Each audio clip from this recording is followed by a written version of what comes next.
ကျွန်တော်ယုံကြည်ရလားစိတ်ချရလားဆိုတဲ့အဖြေကိုကဲအားလုံးပဲကျွန်တော်ဟိုးတက်ရှိပါကျွန်တော်အခုမှစတွေ့ပြီးတဲ့ brother ကြီးအနေနဲ့ကျွန်တော်ရှိမှာအယောင်းအဝယ်လုပ်ချင်တဲ့အခါကျွန်တော်ယုံကြည်ရလားစိတ်ချရလားဘယ်တိုင်းဓာတ်တွေယုံကြည်ရလဲဆိုတော့ကျွန်တော်ပြပြပြီးမှဖြစ်ပါတယ်အရင်ဆုံးကျွန်တော်ခုဗီဒီယိုဘာလို့လုပ်လဲဆိုတော့အရင်ပြပြသွားမှာဖြစ်ပါတယ်ကျွန်တော်အရင်က Diamond UC Chriskin အယောင်းအဝယ်ကိုကျွန်တော်ရဲ့ Telegram channel မှာပဲလုပ်တယ်ဆိုပေမဲ့ခုနောက်ပိုင်းမှာ other platform တွေဖြစ်တဲ့ YouTube Facebook TikTokစာရီမှာအကောင့်အယောင်းဝယ်ထိတင်လာပြီပဲဖြစ်ပါတယ်အဲ့တော့ကျွန်တော်အခုမှစပြီးတော့တွေ့ဘူးတဲ့ brother ကြီးအနေနဲ့ကျွန်တော်ယုံကြည်ရလားစိတ်ချရလားဆိုတဲ့အဖြေကိုကျွန်တော်ရဲ့ Telegram group ဖြစ်တဲ့ Buyer group chat မှာဝင်ရောက်စစ်ဆေးနိုင်ပါတယ်အဲ့တော့ကျွန်တော်အခုမှစပြီးတော့တွေ့ဘူးတဲ့ brother ကြီးအနေနဲ့ကျွန်တော်ယုံကြည်ရလားစိတ်ချရလားဆိုတဲ့အဖြေကိုကျွန်တော်ရဲ့ Telegram group ဖြစ်တဲ့ Buyer group chat မှာစိတ်ကြိုက်ဝင်ရောက်စစ်ဆေးပြီးတော့မှစိတ်ချရပြီဆိုတော့မှကျွန်တော်ရှိမှာ Diamond တွေ UCA Chriskin တွေဝယ်ဖို့အကြံပေးပါတယ်နောက်တစ်ခုအနေနဲ့ကျွန်တော်ရှိမှာ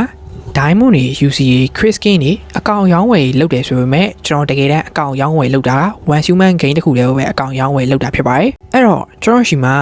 Diamond UC Chriskin ဝယ်ခြင်းတဲ့ brother တွေအနေနဲ့ကျွန်တော်ရဲ့ Telegram channel ဖြစ်တဲ့ Odes Game Shop မှာလာရောက်ဝယ်ယူနိုင်ပါတယ်အဲ့တော့အခုဗီဒီယိုမှာကျွန်တော်စိတ်ချရလားယုံကြည်ရလားဆိုတာကိုဘယ်ကနေစစ်ဆေးရမလဲဆိုတာကိုသိလောက်ပြီးထင်ပါတယ်အဲ့တော့အားလုံးပဲနောက်ဗီဒီယိုမှာပြန်တွေ့ပါမယ်အားလုံးပဲဘိုင်ဘိုင်ပါ